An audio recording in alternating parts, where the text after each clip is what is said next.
আসলে যতই আমরা ভিনিসিয়াসকে গালাগালি করি কিংবা বেশি কথা বলি কিংবা রাগ করে ওর উপর যে পারফরমেন্স হচ্ছে না, ওকে আউট করা হোক, বেলিংহামের কথাই বলি যে ও থাকলে মিডফিল্ড স্লো হয়ে যায় কেন, ও এক ম্যাচে কাজ করে এক ম্যাচে কাজ করে না। কিন্তু ওরা না থাকলে যে দলের কি অবস্থা হয় কিংবা দল কতটা নিষ্প্রাণ হয়ে পড়ে, এটা কালকের ম্যাচটার সবচেয়ে বড় উদাহরণ। ব্যালেন্সের সাথে আমাদের লেফট ব্যাক ছিল একদম মরা, মানে কোচ্চু ক্রিয়েট হচ্ছিল না লেফট দিয়ে, আর এমবিএর উপর অনেক এক্সট্রা প্রেশার পড়তেছিল বারবার। আর ভিনিসিয়াস থাকাটা যে কত দলের উপর জন্য ইফেক্টিভ হয় কিংবা কতটা কাজে দেয়, সেটা কালকে হারে হারে হয়তো আমরা টের পাইছি। আর যখন সে থেকে পারফরমেন্স বের করতে পারে না তখন একটা বিষয়, আর যখন সে না থাকে তখন তো দলের অবস্থা আরো বাজে হয়ে যায়, সেটা কালকে আবারও প্রমাণিত। বেলিংহামের ক্ষেত্রে কালকে মিডফিল্ডে আমরা ঢুকছি, ফ্রন্টে তো আমরা ঢুকছি ভালো খারাপ ভাবে। আর সবচেয়ে বড় কথা, কালকে আমরা মাঝখান থেকে জয় নিয়ে ফিরতে পারছি কনভিন্সিং উইন, যেখানে আমরা ক্লিন শিট রাখতে পারছি। কারণ মাঝটা বরাবরই আমাদের জন্য একটা কঠিন জায়গা, কারণ সেখানে অলওয়েজ একটা টাফ ফাইট পাই আমরা। সেটা আপনি যে কোনো সিজন ধরে রাখেন, মাস্তিয়াতে খেলা মানে আমাদের প্লেয়ারদের উপর, আমাদের টিমের উপর একটা চাচাতে বিস্তৃত প্রভাব পড়ে, কারণ এখানে যে হস্টেল পরিবেশটা, এটা তো আপনার কালকে ম্যাচ দেখলে টের পেয়েছে। কারণ কালকে আমাদের ম্যাচে অনেকগুলো গুড দিক ছিল, অনেকগুলো ব্যাড দিক ছিল, সেটা নিয়ে আলোচনা করবো। কালকে মাস্তাতে আমরা 2-0 গোলে হারালাম ভ্যালেন্সিয়াকে। আর সেক্ষেত্রে আসলে পুরোপুরি টিম পারফরমেন্স বলবো না, তবে প্রথমভাবে একদম একদম ওরা বাজে খেলছে, সেভাবে আমরা কিছু ক্রিয়েট করতে পারি নাই।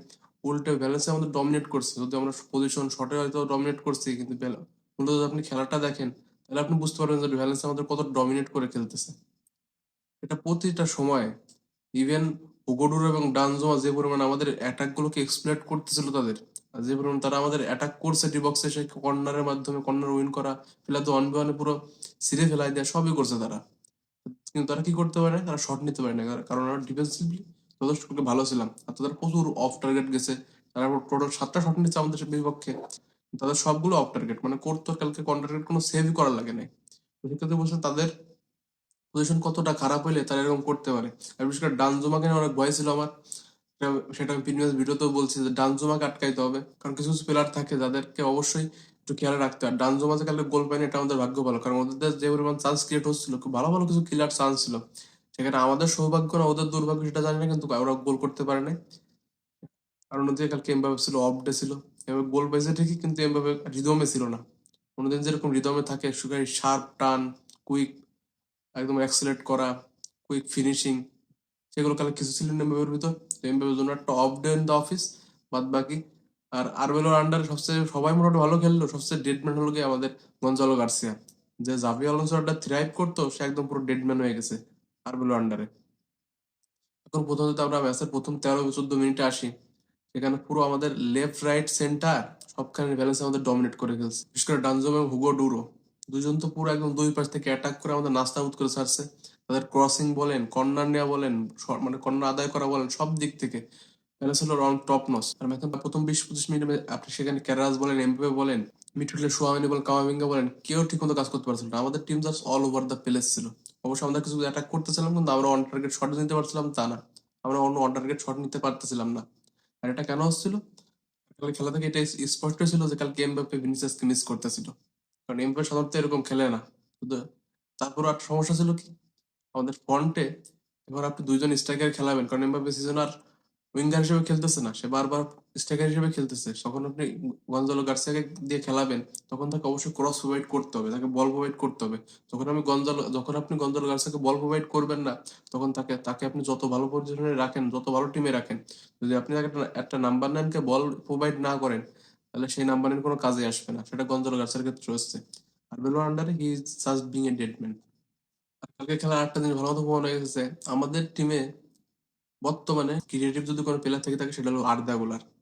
আর্দা গুলার বাদে আর কোনো প্লেয়ারের মাধ্যমে সেই ক্রিয়েটিভ যে জিনিসটা, একটা একটা জিনিসটা কিছু ক্রিয়েট করা, একটা ভালো পাস দেয়া, একটা প্লেয়ারের সাথে সিঙ্ক আপ করা, এটা আর্দা গুলার ছাড়া কারোর ভিতর নাই। এটা না কামাভিঙ্গার ভিতর আছে, না ভালভার্দের ভিতর আছে, না সোয়ামেনের ভিতর আছে, কারোর ভিতর নাই।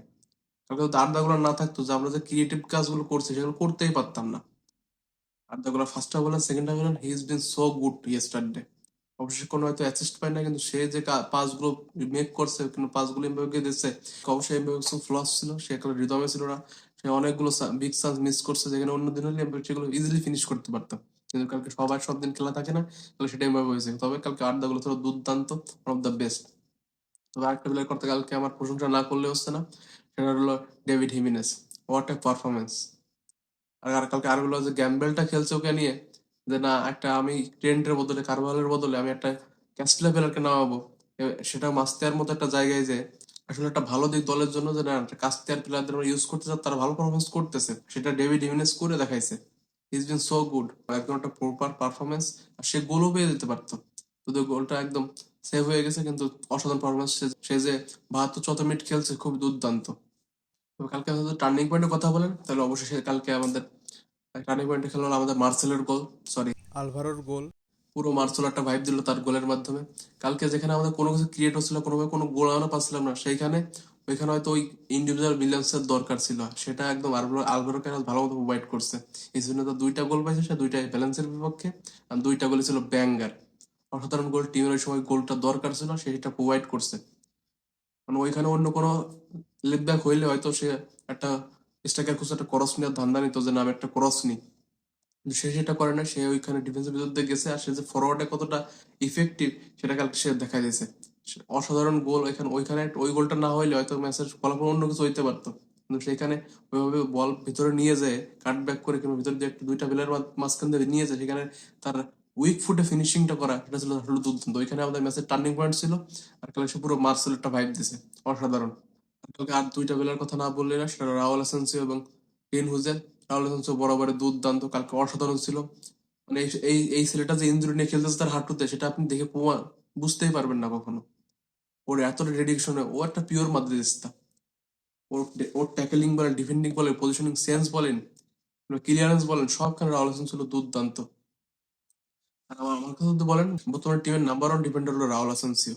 Is been so so good. তারপরে ডিন হুজেন প্রথম একটা বরাবরই বাজে ছিল, কারণ ডিন হুজেন যখন আমরা নিয়ে আসলাম তার উপর আমাদের হাই এক্সপেকটেশন ছিল, কারণ আমাদের কোনো বল প্লেইং সিবি ছিল না।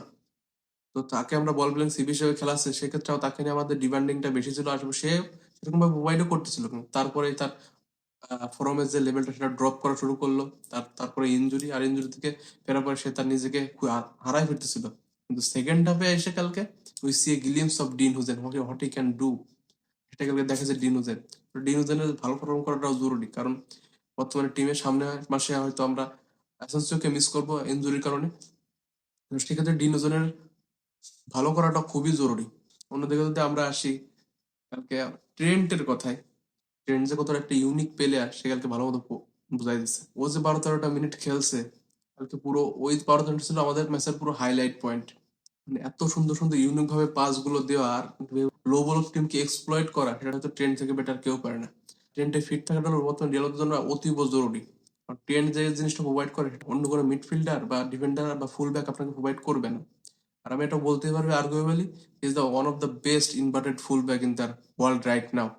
এখন শুধু ভালোগুলো কথা বলবো না, খারাপটার কথা বলতে হবে। কালকের ম্যাচে আমাদের অনেকগুলো ফলস ছিল, আমরা প্রথমভাবে ডিফেন্ডিং তো করতেই পারছিলাম না। আমাদের প্লেয়ার যে আমাদের ক্ষুধাটা থাকে, সে ক্ষুধাটা আমার বারবার আমার কেন যেন মিসিং মনে হয়। সোমানি একজন আতালের মতো বল পায়ে রাখতেছে, ডিফেন্ডিং এর সেন্সিং এর অভাব। ওর যে গত ম্যাচে একটা ভুল করলো, ফুটরস ওর সামনে দিয়ে গোল করে গেল, সেই মিস্টেকটাও কালকে আবার রানিং করতে যাচ্ছিল, বল আর কোনো পায়ে ধরে রাখে।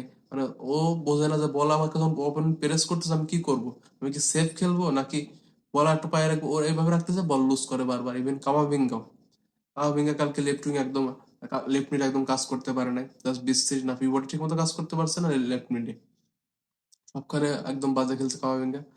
দিন দিন হচ্ছে কি, আমাদের মিডফিল্ডার যে প্লেয়াররা আমাদের, তাদের আমরা আউট অফ পজিশনে খেলাইতে খেলাইতে তাদের ন্যাচারাল পজিশন যে কি সেটা তারা ভুলতে পারছে। কারণ যে সোয়ামিন 2023-24 সিজনে ছিল আনটাচেবল আনবিটেবল, সেই সোয়ামিন এখন বারবার মিস্টেক করে, ফলস করে। এগুলো কেন হচ্ছে, এগুলো আমাদের হয়তো আমাদের ম্যানেজমেন্ট কোচ তাদেরকে সব দায়িত্ব নিতে হবে। প্লেয়ার যখন হঠাৎ করে লেভেল এখান থেকে এখানে নেমে যায়, সেটা আসলে খুব ক্ষতিকর দিক।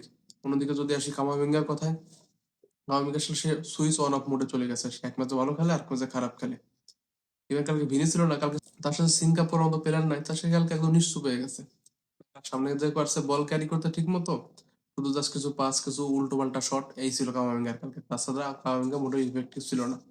ম্যাচের প্রথম গোলের পরে যখন আমরা সাব গুলো করলাম, সেখানে আমরা ম্যাচের কিছু স্পিড আপ করছি, ম্যাচের ভালো মতো বুস্ট আপ করছি আমাদের টিমকে।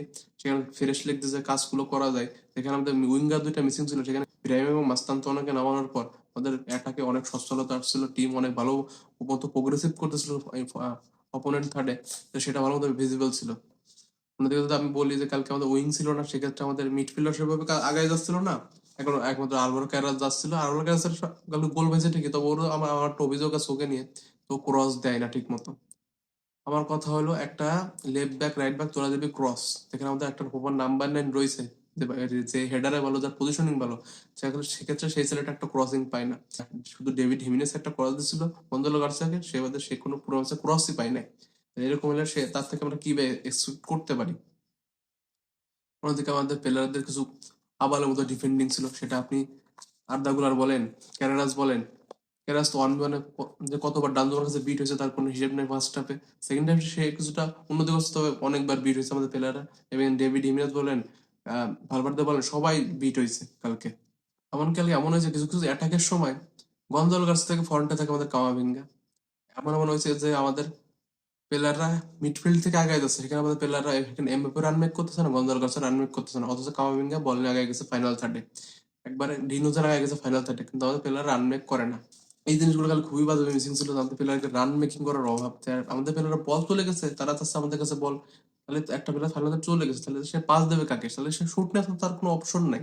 আমাদের প্লেয়াররা আগায় না।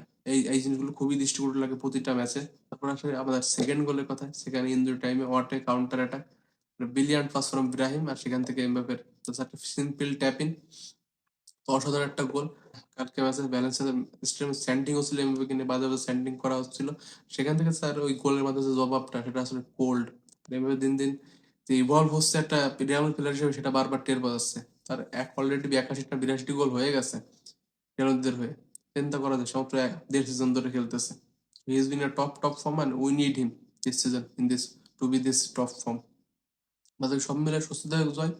শুধু সব খেলা, সম্পূর্ণ খেলা নিয়ে আমি সন্তুষ্ট না, তবে তবে মাস্তিয়াতে জয় একটা সবসময় স্বস্তিদায়ক। আর গত টানা 7 ম্যাচ লা লিগাতে জয় পাচ্ছি, বার্সেলোনা থেকে মাত্র 1 পয়েন্ট পিছিয়ে আছি। তো বার্সেলোনা সিলেক্ট করলে সেখানে আমরা হয়তো কোপ আপ করতে পারবো, তবে আমাদের হারার কোনো অবকাশ নাই। আর টিমের অনেক উন্নতির বাকি আছে, আমাদের ডিফেন্স বলেন মিডফিল্ড বলেন সবখানে। আর সবাইকে আরো কালেক্ট হইতে হবে, প্লেয়ারদের একটু শার্প হইতে হবে। এসব সেসব ইন্ডিভিজুয়াল বিলিয়ন ছাড়াও যে আমাদের টিম গুলো জিততে পারে সেটা দেখাইতে হবে। কিছু কিছু প্লেয়ারকে অবশ্যই নিজেদের লেভেল আপ করতে হবে, তাহলে খুবই খুবই মুশকিল সামনে অপেক্ষা করতেছে। আপনাদের মতামত ব্যালেন্সে ম্যাচ নিয়ে অবশ্যই জানাবেন। সাথে থাকবেন তবুজ মধ্যে বিয়ন্ডের। আর আমাদের দিন আদামাস, আমোস।